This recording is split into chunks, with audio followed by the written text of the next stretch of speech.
আচ্ছা চলো তাহলে এরপরে নেক্সট বিক্রিয়া আমাদের সোডা লাইম বিক্রিয়া। আচ্ছা তো এটা তোমরা সবাই পড়ে আসছো অলরেডি, তো আমি একটু বলি যে সোডা ব্যাপারটা কই থেকে আসছে। এটা আসছে কস্টিক সোডা থেকে। সোডা ব্যাপারটা আসছে কস্টিক সোডা থেকে। কস্টিক সোডা মানে হচ্ছে সোডিয়াম হাইড্রোক্সাইড, তাই তো।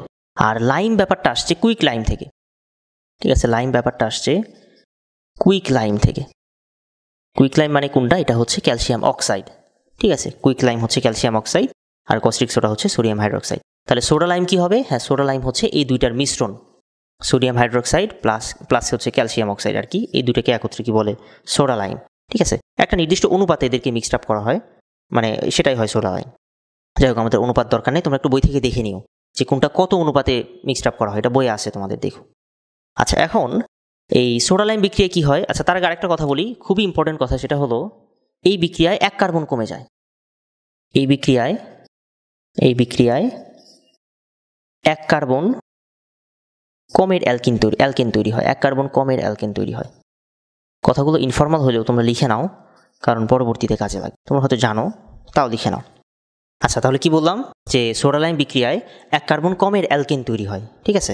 আচ্ছা, তাহলে চলো এই ব্যাপারটা আমরা একটা এক্সাম্পল দিয়ে দেখি। বেসিক বিক্রিয়া।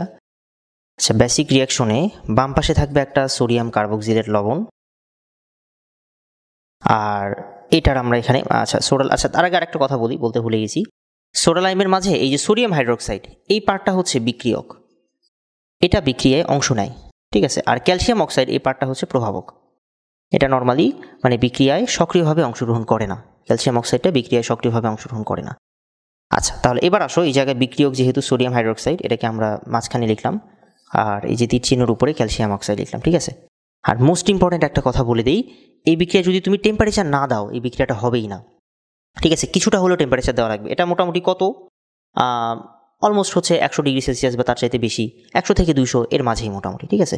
তোমাদের টেম্পারেচার মনে রাখা লাগবে না, বা টেম্পারেচারের চিহ্নটা দেওয়াই লাগবে, মাস্ট, মাথায় রাখো। তাহলে আসো, শর্ট এই বিক্রিয়াটা কেমনে মনে রাখে সবাই? যে এখানকার এই যে NaO আর এখানকার COO, এইটুকু পার্ট, এই যে NaO আর COO, হাইড্রোজেনটাকে একটু দূরে লিখলাম, এইটুকু পার্ট মিলে সোডিয়াম কার্বনেট বের হয়ে যায়। দেখো কয়টা সোডিয়াম আছে? 2টা।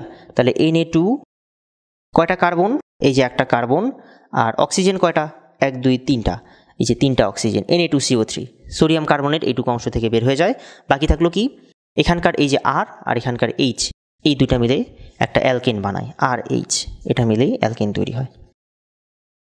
তাহলে বিক্রিয়া থেকে বুঝতে পারতেছো যে দেখো এই পাশে আমাদের যদি n সংখ্যক কার্বন থাকে, এই টোটালটা মিলে যদি আমরা বলি এখানে n সংখ্যক কার্বন আছে, তাহলে এই জায়গায় দেখো কার্বন সংখ্যা 1 কমে গেছে, এটা বোঝা যাচ্ছে। এই জায়গায় কার্বন সংখ্যা হচ্ছে n-1 সংখ্যক, এই তো। আচ্ছা, তাহলে এবার আরেকটা কথা, এখানে যে সোডিয়াম কার্বনেট তৈরি হয়, তোমরা বিক্রিয়ার মেকানিজমটা দেখলে বুঝবা যে আসলে সোডিয়াম কার্বনেটটা ডিরেক্ট হয় না, ধাপে ধাপে হয়। প্রথমে কার্বন ডাইঅক্সাইড হয়, প্রথমে সোডিয়াম কার্বনেটটা ডিরেক্ট হয় না, প্রথমে কার্বন ডাইঅক্সাইড তৈরি হয়, তার সাথে এই যে 2 অণু সোডিয়াম হাইড্রোক্সাইড মিলে যায়। কি বললাম? যে এই জায়গায় ডিরেক্ট সোডিয়াম কার্বনেটটা হয় না, প্রথমে কার্বন ডাইঅক্সাইড তৈরি হয়, তারপরে তার সাথে 2 অণু সোডিয়াম হাইড্রোক্সাইড মিলে সোডিয়াম কার্বনেট বানায়। তো তাহলে যেহেতু এই মানে দেখো এই বিক্রিয়াতেও কি হচ্ছে? কার্বন ডাইঅক্সাইড গ্যাস বের হয়ে যাচ্ছে। এই জন্য এই বিক্রিয়াটার নামও কি? ডিকার্বক্সিলেশন বিক্রিয়া। এই বিক্রিয়াটার নামও হচ্ছে ডিকার্বক্সিলেশন, ঠিক আছে, ডিকার্বক্সিলেশন বিক্রিয়া। আর মোস্ট ইম্পর্টেন্ট কথা হলো এখানে কার্বন সংখ্যা কত কমে যায়? 1 কমে যায়, মাথায় রেখো এটা। আচ্ছা, এবার চলো আমরা মেকানিজমটা দেখব। আর মেকানিজম দেখার আগে আমরা 2-1টা এক্সাম্পল করি। আসো 2-1টা এক্সাম্পল যদি আমরা করি, আমরা ধরো বললাম মিথেন প্রস্তুতি, তোমরা শিখে আসছো অলরেডি মিথেন প্রস্তুতি। তাহলে আমাদের যেহেতু 1 কার্বন কমে যায়, তাহলে 2 কার্বনের সোডিয়াম কার্বক্সিলেট নেওয়া লাগবে। এই যে 2 কার্বনের সোডিয়াম কার্বক্সিলেট নিলাম, সোডিয়াম হাইড্রোক্সাইড দিয়ে দিলাম, আর ক্যালসিয়াম অক্সাইড দিলাম, টেম্পারেচার দিলাম। তাহলে শর্টে কিভাবে মনে রাখবো? যে এইটুকু অংশ মিলে আমাদের সোডিয়াম কার্বনেট বের হয়ে যাবে, এইটুকু অংশ মিলে এখনো সোডিয়াম কার্বনেট বের হয়ে যাবে, আর তার সাথে এই হাইড্রোজেনটা চলে যাবে কোথায়? এই কার্বনের সাথে। তাহলে সাথে তৈরি হবে কি? মিথেন, ঠিক আছে। আচ্ছা, যদি বলি ইথেন প্রস্তুতি, তো পারবা সবই, এখন তো আমি 2-1টা করে দেখাই দিই। তাহলে ইথেনে তো থাকেই 2 কার্বন, তাহলে 3 কার্বনের সোডিয়াম কার্বক্সিলেট নেওয়া লাগবে, 1 কার্বন বেশি করা লাগবে। এই 3 কার্বনের সোডিয়াম কার্বক্সিলেট নিলাম, আমাদের বিক্রিয়ক হচ্ছে সোডিয়াম হাইড্রোক্সাইড। আমরা যদি ক্যালসিয়াম অক্সাইড দিয়ে দিই আর টেম্পারেচার দিই, তাহলে এই যা কি হয়? এই যে এই COO আর এই যে এই NaO, এইটুকু পার্ট মিলে সোডিয়াম কার্বনেট বের হয়ে যায়, Na2CO3 সোডিয়াম কার্বনেট বের হয়ে গেল। আর এই হাইড্রোজেনটা কোথায় হচ্ছে, এই যে এই কার্বনের সাথে মিলে একটা CH3 মানে ইথেন বানায়, ঠিক আছে, ইথেন প্রস্তুত করল। আচ্ছা, আর একটা যদি এক্সাম্পল দেখি যে বেনজিন প্রস্তুতি। আচ্ছা, বেনজিন প্রস্তুতি, হ্যাঁ, তাহলে এবার আমরা কি করব, এবার নিব সোডিয়াম বেনজয়েট,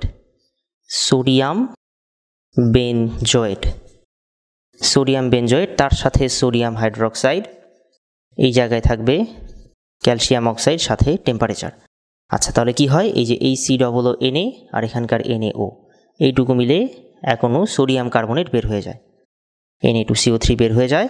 আর এই হাইড্রোজেনটা যাবে কোথায়, এই যে এই বেনজিন বলয়ের এই কার্বনে। তো যেহেতু আমরা বেনজিন বলয়কে স্কেলেটন ফর্মুলায় দেখাই, তো হাইড্রোজেন তো আর দেখানোর দরকার নাই, ঠিক আছে, ঠিক আছে, বেনজিন গেল। তাহলে এখান থেকে এরকম যে কোনো অ্যালকেনই তৈরি করা যায়, মোটামুটি যে কোনো অ্যালকেন বানানো যায়। আচ্ছা, এখন একটা ঝামেলা হচ্ছে, তোমাদের পরীক্ষায় অনেক সময় দেয় মানে সোডিয়াম কার্বক্সিলেট থেকে বানাইতে বলে না, বলে কি কার্বক্সিলিক অ্যাসিড থেকে অ্যালকেন বানাও, কার্বক্সিলিক অ্যাসিড থেকে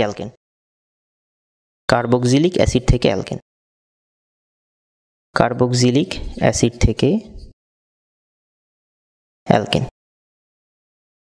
আচ্ছা, তখন কি করবা, হ্যাঁ, কিছুই না, আগে কার্বক্সিলিক অ্যাসিডকে সোডিয়াম কার্বক্সিলেট বানাই নিবা, কার্বক্সিলিক অ্যাসিডটাকে আগে সোডিয়াম কার্বক্সিলেট বানাই নিবা। এই যে দেখো, আমরা যদি ধরো এই যে বেনজিন প্রস্তুতি, এটাই যদি বলে যে বেনজোইক অ্যাসিড থেকে বেনজিন বানাও, ঠিক আছে। আচ্ছা, আগে আমরা মানে বেসিকটা দেখি আগে, দাঁড়াও, যে কোনো অ্যাসিড যদি নেই, RCOOH, আগে বেসিকটা দেখি আমরা, RCOOH। তাহলে এখান থেকে আমরা যদি আগে সোডিয়াম কার্বক্সিলেট পাইতে চাই, এটাকে সোডিয়াম হাইড্রোক্সাইডের সাথে বিক্রিয়া দেওয়াতে হবে, কারণ এটা হচ্ছে অ্যাসিড আর এটা হচ্ছে ক্ষার। তো অ্যাসিড আর ক্ষার মিলে কি বানাবে, লবণ আর পানি, জানো তো। তাহলে এই জায়গায় এই যে অ্যাসিডের নেগেটিভ পার্ট হচ্ছে এইটুকু, পজিটিভ পার্ট হচ্ছে হাইড্রোজেন, এটার পজিটিভ পার্ট হচ্ছে সোডিয়াম, এটা হচ্ছে OH। তাহলে এই পজিটিভটা যাবে এই নেগেটিভের সাথে, আর এই পজিটিভটা এই নেগেটিভের সাথে। তাহলে এখান থেকে হইল RCOONA প্লাস এক অণু পানি, এই লবণ আর পানি তৈরি হলো, ঠিক আছে। এই যে এখন যে সোডিয়াম কার্বক্সিলেট হয়ে গেল, এর সাথে আমরা কি দিয়ে দিব, সোডা লাইম দিয়ে দিব, ঠিক আছে, এর সাথে আমরা সোডা লাইম দিব, এই যে আমাদের NaOH সোডা লাইমকে এভাবেও লেখে, ক্যালসিয়াম অক্সাইডটাকে ব্র্যাকেটে রেখে সোডিয়াম হাইড্রোক্সাইডটাকে বাইরেও লেখে অনেক সময়, ঠিক আছে, এমনিও লেখে সোডা লাইম, সমস্যা নাই।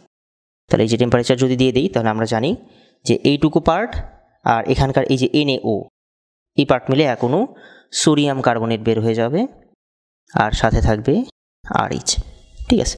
তাহলে পরীক্ষার হলে একটু মাথায় রেখো, অনেক সময় কার্বক্সিলিক অ্যাসিড থেকে অ্যালকেন বানাইতে বলে, কার্বক্সিলিক অ্যাসিডের সোডিয়াম লবণ না বলে কার্বক্সিলিক অ্যাসিড বলে অনেক সময়, তো এটা একটু মাথায় রাখো। তাহলে এটা কি আর দেখানোর দরকার আছে, যদি এখানে আমাদের বলতো যে বেনজোইক অ্যাসিড থেকে বেনজিন বানাও, তাহলে কি করতাম, হ্যাঁ, এই পার্টটুকু তো থাকবেই, কিন্তু এই পার্টের আগে কি করা লাগবে, আগে এই বেনজোইক অ্যাসিডের সাথে, যেটা এর সাথে আগে সোডিয়াম হাইড্রোক্সাইডের বিক্রিয়া দিয়ে নিবা। যদি এটা দাও, তাহলে এখান থেকে এখনো পানি বের হয়ে যাবে, পানি বের হয়ে এই সোডিয়াম কার্বক্সিলেট তৈরি হবে, তারপর এর সাথে সোডা লাইম, বুঝতে পারছো? আচ্ছা, তাহলে এই আমাদের গেল। এবার চলো আমরা এই বিক্রিয়াটার মেকানিজম দেখবো একটু। তো মেকানিজম এটার জন্য তোমাদের মানে খুব বেশি ইম্পর্টেন্ট না তোমাদের এই বিক্রিয়ার মেকানিজম, কিন্তু তাও দেখাই, কারণ এই যে তোমাদের মনে কোশ্চেন থাকতে পারে যে আসলে এই সোডা লাইমটা কীভাবে কাজ করে বা এই টেম্পারেচারটা এখানে কেন লাগে। তো চলো এবার আমরা এই বিক্রিয়াটার মেকানিজম দেখব। তো মেকানিজম দেখার আগে আমরা একটু দেখব কার্বো অ্যানায়নের স্ট্যাবিলিটি কীভাবে দেখে, কারণ এই বিক্রিয়ার মেকানিজমে বিক্রিয়া মধ্যক হিসেবে কার্বো অ্যানায়ন তৈরি হয়, ঠিক আছে। তো এই জন্য আমরা আগে দেখব যে কার্বো অ্যানায়ন কীভাবে মানে স্ট্যাবিলিটি পায়। চলো, আচ্ছা, তো চলো তোমরা উপরে একটু হেডলাইন দাও, কার্বো অ্যানায়নের স্ট্যাবিলিটি।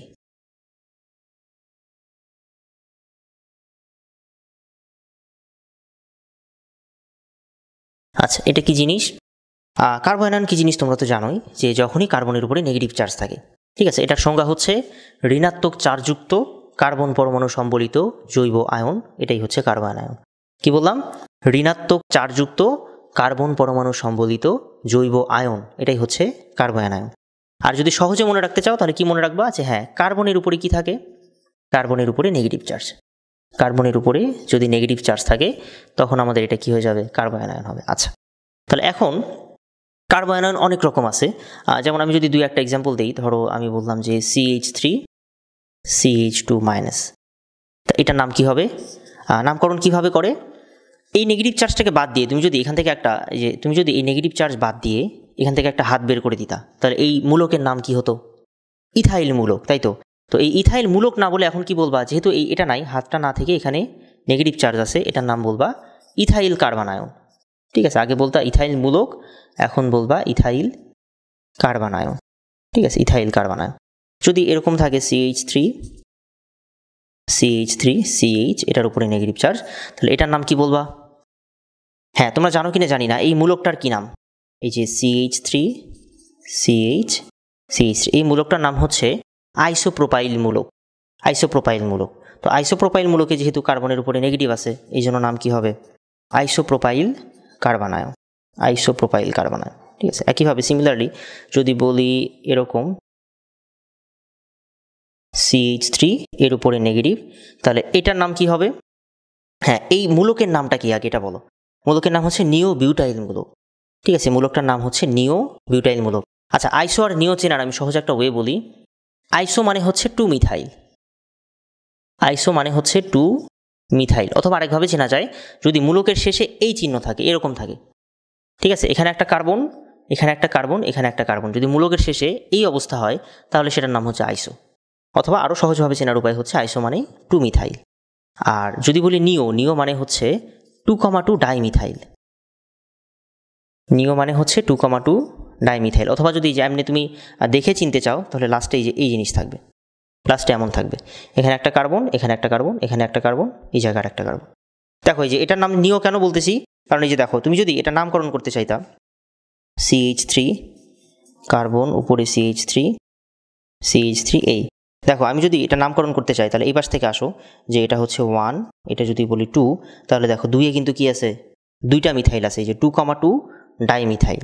এই জন্য এটার নাম কি হয়ে গেছে আসলে? নিও হইলো। তাহলে এটার নাম হচ্ছে নিও বিউটাইল মূলক, নিও বিউটাইল কার্বন আয়ন, নিও বিউটাইল কার্বন আয়ন। তো এরকম নাম তো ঠিক আছে সমস্যা নাই, কিন্তু তোমরা আসলে এগুলোকে কীভাবে চেনো? যে দেখো, যেই কার্বনে নেগেটিভ চার্জ সেটা সরাসরি একটা কার্বনের সাথে যুক্ত, এই জন্য এটার নাম হচ্ছে 1 degree alkyl carbon ion. 1 degree alkyl carbon ion. যেই কার্বনে নেগেটিভ চার্জ সেটা সরাসরি একটা কার্বনের সাথে যুক্ত, এখানে যে কার্বনের নেগেটিভ চার্জ সেটা 2টা কার্বনের সাথে যুক্ত, এই জন্য এটার আরেকটা নাম হচ্ছে 2 degree alkyl carbon ion. 2 degree alkyl carbon ion. আর এটাকে তাহলে কত বলবা? 3 degree alkyl carbon ion. 3 degree alkyl carbon ion. আচ্ছা, এখন আরেকটা আছে, আমি এটা লিখতে ভুলে গেছি, CH3-, এটার নাম হচ্ছে methyl carbon ion. Methyl carbon ion, বা এটা হচ্ছে তুমি যদি ডিগ্রি দিয়ে বলতে চাও তাহলে এটাকে অনেক সময় 0 ডিগ্রিও বলে, বা পিওর 1 ডিগ্রিও বলে, তোমার ইচ্ছা। তুমি অনেক সময় বলে এটাকে 0 ডিগ্রি বলে, বা অনেক সময় নাম ধরেও ডাকে মিথাইল কার্বন আয়ন বলে, অথবা অনেক সময় পিওর 1 ডিগ্রি বলে, যেটা খুশি। আচ্ছা, তার এবার আসো আমরা বলবো যে এই সবগুলো, এই 4টার মাঝে কোনটা সবচাইতে স্টেবল আর কোনটা কম স্টেবল, কোনটা বেশি স্টেবল কোনটা কম স্টেবল, বা কোশ্চেন হচ্ছে এদেরকে স্ট্যাবিলিটির ক্রমে সাজাও, এদেরকে স্ট্যাবিলিটি এর ক্রমে সাজাও। তো তোমরা আমি জানি না যে তোমরা পড়ছো কিনা ইন্ডাকটিভ ইফেক্ট, তোমরা ইন্ডাকটিভ ইফেক্ট নিয়ে হয়তো জেনে আসছো কিছুটা। ঠিক আছে, ইন্ডাকটিভ ইফেক্ট। তো মনে রাখবা অ্যালকাইল মূলকগুলো যদি না জানো, ইন্ডাকটিভ ইফেক্ট নিয়ে একদমই না জানো, তাহলে মনে রাখবা অ্যালকাইল মূলকগুলো +I ইফেক্ট দেয়। অ্যালকাইল মূলকগুলো +I ইফেক্ট প্রদর্শন করে, +I ইফেক্ট প্রদর্শন করে, +I ইফেক্ট দেয়। মানে ব্যাপারটা কেমন, তুমি যদি এখানে একটা অ্যালকাইল মূলক লেখো, ধরো এই যে CH3CH2 ইথাইল মূলক যদি লেখো, এটা +I ইফেক্ট দিবে। মানে কি, মানে হচ্ছে এটা এই পুরো মূলকটা নিজের দিক থেকে ইলেকট্রন মানুষের দিকে ঠেলে দিবে। মানুষ বলতে এর সাথে যে যুক্ত আছে। ঠিক আছে, পুরো মূলকটা কি করবে, নিজের দিক থেকে অন্যর দিকে ইলেকট্রন ঠেলে দিবে। এদিকে যদি অন্য কোনো একটা মূলক থাকে, ধরো আমি বললাম যে অন্য কোনো একটা মূলক আছে, সেটার নাম দিলাম X, তো এই মূলকটা কি করবে, অ্যালকাইল মূলক নিজের দিক থেকে ইলেকট্রন অন্যর দিকে ঠেলে দিবে। এটা হচ্ছে +I ইফেক্ট। প্লাস কেন হইলো, কারণ যে ঠেলে দিচ্ছে, ঠেলে দেওয়ার পর এ কি হয়ে যাচ্ছে, পজিটিভ হয়ে যাচ্ছে। বুঝতে পারছো, ঠেলে দেওয়ার পর এই নিজে পজিটিভ হয়ে যাচ্ছে, এই জন্য এটা হচ্ছে +I ইফেক্ট। তাহলে এবার আসো আমাদের এদের স্ট্যাবিলিটির ক্রম দেখো, ভালো করে তাকাও। এবার দেখো এই জায়গায় প্রথম যে কার্বন আয়ন, এখানে একটা মিথাইল মূলক আছে একটা, তাহলে এ দিচ্ছে একদিক থেকে +I ইফেক্ট। আচ্ছা, কিন্তু এই কার্বন আয়নে দেখো 2 দিক থেকে +I ইফেক্ট আছে, এদিক থেকেও +I ইফেক্ট, এদিক থেকেও +I ইফেক্ট আছে। আবার এই কার্বন আয়নে দেখো 3 দিক থেকে আছে, এই যে এদিক থেকেও +I, এদিক থেকেও +I, এদিক থেকেও +I, 3 দিক থেকে +I। তাহলে এখানে 2 দিক থেকে +I, এখানে 3 দিক থেকে। আর এখানে দেখো এর সাথে কোনো তো মিথাইল মূলক যুক্ত নাই, তার মানে কি এখানে কোনো দিক থেকেই +I নাই, এখানে কোনো +I ইফেক্ট নাই। তাহলে এখন দেখো যে প্লাস আই ইফেক্ট দেওয়ার কারণে ইলেকট্রন যদি কার্বনের মাথার উপরে যায় এটা কি স্টেবল হবে না আনস্টেবল হবে? কার্বনের মাথার উপরে তো আগে থেকে ইলেকট্রন আসেই, সে চাচ্ছে কি আমার মাথা থেকে কেউ ইলেকট্রন নিয়ে নিক, তো এটা তা না করে কি করতেছে, ইলেকট্রন আরও ঠেলে দিচ্ছে কার্বনের মাথার উপরে, আগে থেকে ইলেকট্রন ছিল আরও ইলেকট্রন ঠেলে দিচ্ছে, তাহলে এ কি স্টেবল হবে না? অবভিয়াসলি কি হয়ে যাচ্ছে, এটা আনস্টেবল হচ্ছে। তাহলে প্লাস আই ইফেক্টের কারণে এটা আনস্টেবল হচ্ছে। কিন্তু এর চাইতে এ আবার কি হবে, বেশি আনস্টেবল, কারণ দুই দিক থেকে ঠেলতেছে। এর চাইতে এ আবার কি হবে, আরও বেশি আনস্টেবল। তাহলে আমরা যদি আচ্ছা এখানে কি, এখানে দেখো আনস্টেবল করার মতো কেউ নাই, তাহলে আমরা যদি বলি যে এই চারটার মাঝে সবচাইতে কম আনস্টেবল কোনটা, হ্যাঁ অ্যান্সার হচ্ছে এইটা, এই যে আমাদের 0 ডিগ্রি বা আমাদের মিথাইল কার্বনের, এটা সবচাইতে কম আনস্টেবল। তারপরে একটু কম, তারপরে আরেকটু বেশি আনস্টেবল কোনটা, এইটা, কারণ এখানে একদিক থেকে প্লাস আই ইফেক্ট আছে।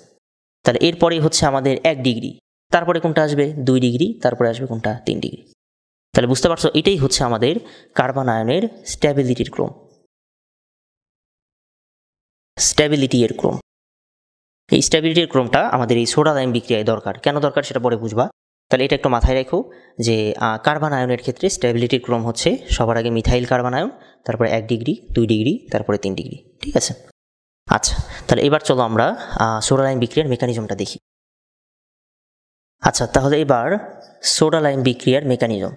আচ্ছা, মেকানিজমের আগে আমি আরেকবার একটু বেসিক রিয়াকশনটা লিখে নিই। বেসিক রিয়াকশনটা হচ্ছে এরকম ছিল যে RCOONA এর সাথে আমরা সোডিয়াম হাইড্রোক্সাইড দিয়ে দিয়েছিলাম, আর উপরে ছিল ক্যালসিয়াম অক্সাইড।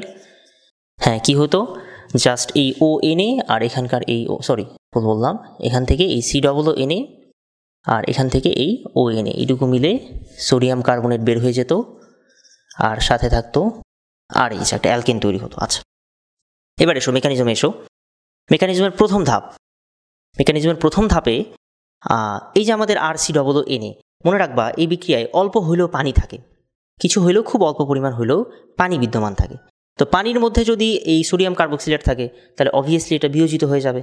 পানি কি করবে, এই সোডিয়াম আয়ন আর এই কার্বক্সিলেট আয়ন দুটাকে ধরে টেনে আলাদা করে ফেলবে, ঠিক আছে? এটাই হচ্ছে প্রথম ধাপ। যেহেতু বিক্রিয়ায় পানি আছে খুব অল্প পরিমাণে হইলেও, প্রথম ধাপে তাহলে কি হবে, হ্যাঁ এই যে এই দুইটা আয়ন, এই দুইটা পজিটিভ নেগেটিভ আয়ন আলাদা হয়ে যাবে, RC⸻- আর হচ্ছে Na+। আচ্ছা, হইলো তাহলে। এখন আসো দ্বিতীয় ধাপে। দ্বিতীয় ধাপে এখানে যে কার্বক্সিলেট আয়নটা হইলো, এই কার্বক্সিলেট আয়নটা স্ট্যাবিলিটি পাওয়ার জন্য কোনো একটা বন্ধন ভেঙে ফেলবে। এই কাজটা কিন্তু, এই সিমিলার কাজটা আমাদের কোপ সংশ্লেষণ বিক্রিয়াতেও ছিল। কি হয়েছিল ওই জায়গায়, ওখানে কার্বক্সিলেট আয়ন ছিল না, ওখানে একটা কার্বক্সিলেট ফ্রি রেডিক্যাল ছিল, ঠিক আছে? তো ওই ফ্রি রেডিক্যালটা কি করতো, স্ট্যাবিলিটি পাওয়ার জন্য একটা বন্ধন ভেঙে ফেলতো, একদম কোপ সংশ্লেষণের মতো। ওখানে কোন বন্ধনটা ভেঙে যাইতো মনে আছে, এই কার্বন কার্বন বন্ধনের সুষম ভাঙন হইতো ওই জায়গায়, ঠিক আছে? এবং সুষম ভাঙনের ফলে এই কার্বনটা ডট হয়ে যাইতো, এখান থেকে একটা কার্বন ডাইঅক্সাইড বের হতো। কিন্তু এইবার বলো, এইবার কি আর সুষম ভাঙন হবে? কেন সুষম হবে না, কেন? দেখো এই কার্বন ডাইঅক্সাইডটা, মানে আসলে সত্যি কথা বলতে সব কিছুই তো হয় স্ট্যাবিলিটির জন্য, সবাই স্ট্যাবিলিটি পাইতে চায়। তো এই যে এইটুকু অংশ, এটা যদি কার্বন ডাইঅক্সাইড বানাইতে পারে তাহলে এটা স্টেবল। কোনোভাবে যদি এইটুকু অংশ কার্বন ডাইঅক্সাইড বানাইতে পারে তাহলে স্টেবল। তাহলে ওকে কার্বন ডাইঅক্সাইড বানানোর জন্য এই বন্ধনটার কেমন ভাঙন হইতে হবে? এই কার্বনটা যদি কোনোভাবে পজিটিভ হইতে পারে তাহলে পাশাপাশি পজিটিভ নেগেটিভ আছে, ঠিক আছে? এই যে পাশাপাশি পজিটিভ নেগেটিভ, তার মানে ওদের মাঝে একটা কি তৈরি হয়ে যাবে, তখন বন্ধন তৈরি হয়ে যাবে। জৈব যৌগে যখনই পাশাপাশি একটা পজিটিভ নেগেটিভ থাকে আমরা ওইটা লিখি না, ওটার বদলে একটা বন্ধন দিয়ে দিই। তাহলে এই যে আমাদের উদ্দেশ্য হচ্ছে এই কার্বনটাকে পজিটিভ বানানো, তাহলে এখান থেকে কার্বন ডাইঅক্সাইড হবে। তাহলে এটাকে পজিটিভ বানাতে গেলে এই বন্ধনটাকে অবভিয়াসলি এমনি ভাঙতে হবে, ঠিক আছে? এই দুইটা ইলেকট্রনিক কার মাথার উপরে আসা লাগবে, আর এর মাথার উপরে। তাহলে এই বন্ধনটা ভাঙবে এইভাবে, তাহলে আর এটা হয়ে গেল নেগেটিভ, আর এই যে কার্বন, এই যে কার্বনের উপরে পজিটিভ আসলো, তারপরে এই যে কার্বনের অক্সিজেন মিলে একটা বন্ধন বানাই ফেললো। এখন কথা হচ্ছে বন্ধনটা তো ভাঙলো, আমরা জানি বন্ধন ভাঙতে তো শক্তি লাগে, এই শক্তিটা কই পাইছে? এই যে এই শক্তিটা পাইছেই কোথা থেকে, এই যে এই টেম্পারেচারের জন্য। তোমাদের আমি যখন বিক্রিয়া লিখি তখন বলছিলাম যে এই টেম্পারেচারটা যদি না দাও তাহলে এই বিক্রিয়া হবেই না।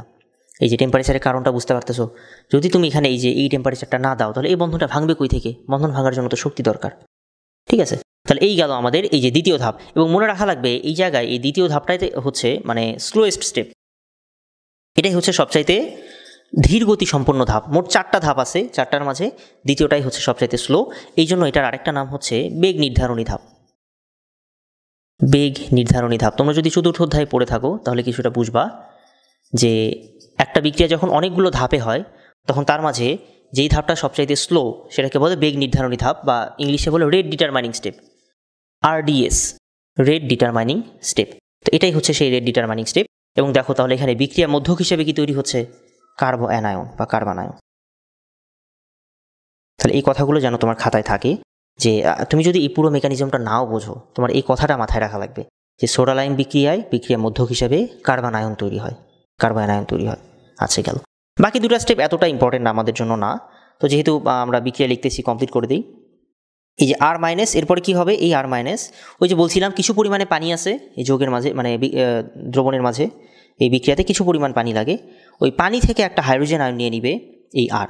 তাহলে পানি থেকে যদি হাইড্রোজেন আয়ন নেয়, এ হয়ে যাবে RH, আর পানি হয়ে যাবে OH মাইনাস আয়ন। ঠিক আছে, পানিতে হয়ে যাবে OH মাইনাস আয়ন। আর এরপরে কি হয়? এই যে দেখো কিছুক্ষণ আগে একটা সোডিয়াম আয়ন এখানে পড়েছিল, ওরও তো স্টেবল হওয়া লাগবে। সোডিয়াম আয়ন ও তো নিজেও স্টেবিলিটি পাইতে যাচ্ছে। ওই সোডিয়াম আয়ন আর এই OH মাইনাস আয়ন, এই দুইটা মিলে আবার বানায় সোডিয়াম হাইড্রোক্সাইড। এই দুইটা মিলে বানায় আবার সোডিয়াম হাইড্রোক্সাইড। ঠিক আছে। আচ্ছা এরপরে কি হয়? এই যে দেখো, এই যে সোডিয়াম হাইড্রোক্সাইড তৈরি হলো, এরপর এই সোডিয়াম হাইড্রোক্সাইড আর ওই যে বিক্রিয়ক হিসাবে একটা সোডিয়াম হাইড্রোক্সাইড ছিল, দেখছো? বিক্রিয়ক হিসাবে একটা সোডিয়াম হাইড্রোক্সাইড, এই সোডিয়াম হাইড্রোক্সাইড আর এই যে এখানে উৎপন্ন কার্বন ডাইঅক্সাইড, এখানে উৎপন্ন কার্বন ডাইঅক্সাইড, এই তিনটা মিলে আবার বিক্রিয়া করে। সোডিয়াম হাইড্রোক্সাইডের 2 অণু আর একটা কার্বন ডাইঅক্সাইড, এই তিনটা মিলে আবার বিক্রিয়া করে বানায় সোডিয়াম কার্বনেট প্লাস 1 অণু পানি। এই যে যেই পানিটা দেখো কিছুক্ষণ আগে ইউজ হয়ে গেছে, যেই পানি কিছুক্ষণ আগে 1 অণু ইউজ হয়ে গেছিল, ওই পানি আবার কি হয়ে গেছে? ব্যাক করছে। কিন্তু যেই পানি কিছুক্ষণ আগে ইউজ হয়েছে ওটা আবার ব্যাক করছে। এই জন্য দেখো বিক্রিয়ার কোথাও কিন্তু পানি নাই, কারণ বাম পাশে ইউজ হয়েছে, আবার ডান পাশে কি 1 অণু ব্যাক করছে। হইলো তাহলে? তাহলে এই হচ্ছে আমাদের সোডা লাইম বিক্রিয়ার মেকানিজম। তাহলে মূল কথাটা হচ্ছে এই বিক্রিয়ায় আমাদের বিক্রিয়া মধ্যক হিসাবে কার্বন আয়ন তৈরি হয়, এটা মাথায় রাখো। এখন চলো যে ওই যে আমাদের এখান থেকে কোশ্চিন আসতে পারে কীরকম। আচ্ছা একটা ছোট কোশ্চিন লেখো তোমরা। আচ্ছা তোমরা কোশ্চিনটা লিখবা, নিচের যৌগগুলোকে, আমি কোশ্চিনটা বোর্ডে লিখতেছি না, তোমরা লেখো, নিচের যৌগগুলোকে তাদের সোডা লাইম বিক্রিয়ার হারের ক্রমানুসারে সাজাও। নিচের যৌগগুলোকে সোডা লাইম বিক্রিয়ার হারের ক্রমে সাজাও। নিচের যৌগগুলোকে সোডা লাইম বিক্রিয়ার হারের ক্রমে সাজাও। তাহলে কোশ্চেনটা আবার বলতেছি, নিচের যৌগগুলোকে সোডা লাইম বিক্রিয়ার হারের ক্রমে সাজাও। আচ্ছা 1 নম্বরে ধরো দিছে, 1 নম্বরে দিয়ে দিছে আমাদের এই যে CH3 COONA, এটা একটা সোডিয়াম কার্বক্সিলেট। 2 নম্বরে দিল ধরো CH3 COONA। 3 নম্বরে দিল CH3CH2 COONA। 4 নম্বরে দিল CH3 COONA। আচ্ছা দেখো এই কোশ্চেনটা লিখে নাও আগে। ঠিক আছে, দেখো এই বিক্রিয়া মধ্যক হিসেবে কিন্তু কার্বন আয়ন তৈরি হয়। তাহলে এইদিকে একটু তাকাও, দেখো যে এই স্টেপটার দিকে তাকাও। এই স্টেপে কি হয়? এইটুকু অংশ নাই হয়ে যায়, সোজা কথা, এইটুকু অংশ নাই হয়ে যায়, আর বাকি যতটুকু আছে সেটা মিলে একটা কার্বন আয়ন বানায়। তাহলে এইটাই যেহেতু এই বিক্রিয়ার বেগ নির্ধারণী ধাপ, যেহেতু এই বিক্রিয়ার এটাই বেগ নির্ধারণী ধাপ, তাহলে এই ধাপটাকে যদি আমরা ফাস্ট করতে পারি, পুরো বিক্রিয়াটাই ফাস্ট হয়ে যাবে। এটাই তো বেগ নির্ধারণ করতেছে, এই বিক্রিয়াটাই কি সবচেয়ে ধীর গতির। এটাই যদি আমরা ফাস্ট করতে পারি, তার মানে কি পুরো বিক্রিয়াটা ফাস্ট হয়ে যাবে। তো আমাকে বলো এই স্টেপটা ফাস্ট কখন হবে? যখন কি এই কার্বন আয়নটা যত স্টেবল হবে। এই কার্বন আয়নটা যদি স্টেবল হয়, তো আমরা জানি স্টেবল জিনিস তো তাড়াতাড়ি তৈরি করে, একটা স্টেবল জিনিস সবসময় কি তাড়াতাড়ি উৎপন্ন হতে চায়। ঠিক আছে, তার মানে সোজা কথা হচ্ছে এই ধাপটা কখন স্টেবল হবে, এই ধাপটা কখন ফাস্ট হবে? যখন এই কার্বন আয়ন স্টেবল হবে। এই ধাপটা তখনই ফাস্ট হবে, তখনই তাড়াতাড়ি হবে যখন এই কার্বন আয়নটা স্টেবল হবে। তাহলে এর মাঝে এই যে দেখো আমরা যতগুলো দিছি, এই সবগুলোর মাঝে যার কার্বন আয়নটা স্টেবল তার বিক্রিয়ার হারটা তত বেশি। ঠিক আছে, তাহলে এবার কার্বন আয়ন কীভাবে বানাবো? আমরা জানি যে এইটুকু পার্ট নাই হয়ে যাচ্ছে, এইটুকু পার্ট নাই হয়ে যাচ্ছে, এটা হয়ে যাচ্ছে কার্বন আয়ন। তাহলে আমরা যে সবগুলো থেকে এইটুকু পার্ট নাই করে দিব। এই যে এখানে কি নেগেটিভ চার্জ আসবে, এটা হবে কার্বন আয়ন, এই কার্বনের উপরে নেগেটিভ চার্জ আসবে। এই যে এইটুকু পার্ট যদি আমরা নাই করে দিই, এই কার্বনে নেগেটিভ, এটা নাই করে দিলাম, এই কার্বনে নেগেটিভ, এটা নাই করে দিলাম, এই কার্বনে নেগেটিভ। ঠিক আছে, এইটুকু মনে করো নাই, এই পার্টগুলো নাই হয়ে গেছে। তাহলে এখন দেখো এটা কত ডিগ্রি কার্বন আয়ন, কিছুক্ষণ আগে দেখলা। হ্যাঁ, কয় ডিগ্রি? এই কার্বনটা সরাসরি 2টার সাথে যুক্ত, এটা তো নাই হয়ে গেছে। তাহলে এটা হচ্ছে 2 ডিগ্রি কার্বন আয়ন। এটা কয় ডিগ্রি? 3 degree carbon ion. এটা কয় ডিগ্রি? দেখো এই কার্বনটা একটার সাথে যুক্ত, তাহলে 1 ডিগ্রি, আর এটার নাম বলছিলাম 0 ডিগ্রি বা পিওর 1 ডিগ্রি। তাহলে এই যে এই 4টা কার্বন আয়নের মাঝে সবচাইতে স্টেবল কোনটা? ওই যে দেখো কিছুক্ষণ আগে ক্রম লিখে রাখছিলাম ওদিকে, যাই হোক মিশাই দিছি। হ্যাঁ, এর মাঝে কি সবচেয়ে স্টেবল হচ্ছে এই যে 4 নাম্বার, সবার আগে এইটা, তারপরে আসবে কি 1 ডিগ্রি, তারপরে আসবে আমাদের এই যে 2 ডিগ্রি, তারপরে 3 ডিগ্রি। তাহলে সবচাইতে আগে বিক্রিয়া করবে 4 নাম্বারটা, তারপরে কোনটা হচ্ছে 3, তারপরে আসতেছে কোনটা 1, তারপরে আসতেছে 2। এটাই হচ্ছে অ্যান্সার। ঠিক আছে, যার কার্বো আয়নটা যত বেশি স্টেবল তার বিক্রিয়ার হার তত বেশি। আচ্ছা, আরেকটা কথা বলি, যদি ধরো এখানে 5 নাম্বারে আর একটা দিত, ধরো এই জায়গায় 5 নাম্বারে আরও একটা দিয়ে দিল, বেনজিন বলয়ের উপরে CH2 তার সাথে COON, এটা দিল 5 নম্বরে। ধরো এই যে আমাদের এটার নাম হচ্ছে কি, যে এই শুধুমাত্র যদি COON বাদ দাও তাহলে এটার নাম হচ্ছে বেনজাইল মূলক। ঠিক আছে, COON যদি বাদ দাও তাহলে এইটুকু পার্টের নাম হচ্ছে বেনজাইল মূলক। তো এইবার যদি দেখো আমাদের, হ্যাঁ এটা কিভাবে হচ্ছে, এই জায়গায় কার্বো আয়নটা হচ্ছে এরকম, এইটুকু পার্ট বাদ দিলে এটাই হচ্ছে কার্বো আয়ন। তাহলে এই কার্বো আয়নের সাথে এদের তুলনা কিভাবে করবা? হ্যাঁ, মনে রাখবা এখানে যে কার্বো আয়নটা হইছে এটা একটা অ্যারোমেটিক যৌগ। বেনজিন বলয় আছে না, বেনজিন বলয় আছে, উপরে আবার কি হচ্ছে CH2 আছে। বেনজিন বলয় যেখানেই আছে তার মানে কি, সেটা হচ্ছে অ্যারোমেটিক যৌগ, অ্যারোমেটিক যৌগ। তাহলে এই কার্বো আয়নটা যেহেতু অ্যারোমেটিক যৌগ, এই জন্য এই কার্বো আয়নটা সবচেয়ে স্টেবল। মনে রাখার ব্যাপার হচ্ছে জৈব যৌগে অ্যারোমেটিক যৌগের উপরে স্টেবিলিটি আর কারো নাই, সবচেয়ে স্টেবল হচ্ছে জৈব যৌগে অ্যারোমেটিক যৌগসমূহ। তাহলে এই কার্বো আয়নটা যেহেতু সবচাইতে স্টেবল, এই জন্য 5 নাম্বারটা সবার আগে আসবে, 5 নাম্বারটা আবার সবার আগে চলে আসবে। বুঝতে পারছো? তাহলে একটু মাথায় রাখো এসব। তাহলে এই গেল আমাদের মোটামুটি সোডা লাইম বিক্রিয়া। তাহলে আমরা দুটা শেষ করলাম, মানে কার্বক্সিলিক অ্যাসিড থেকে অ্যালকেন প্রস্তুতির মাঝে যে দুইটা ভাগ ছিল এই দুইটা আমরা শেষ করলাম। তো চলো এরপরে আমরা হচ্ছে অ্যালকাইল হ্যালাইড থেকে অথবা কার্বন মনোক্সাইড থেকে অ্যালকেন এসব দেখব।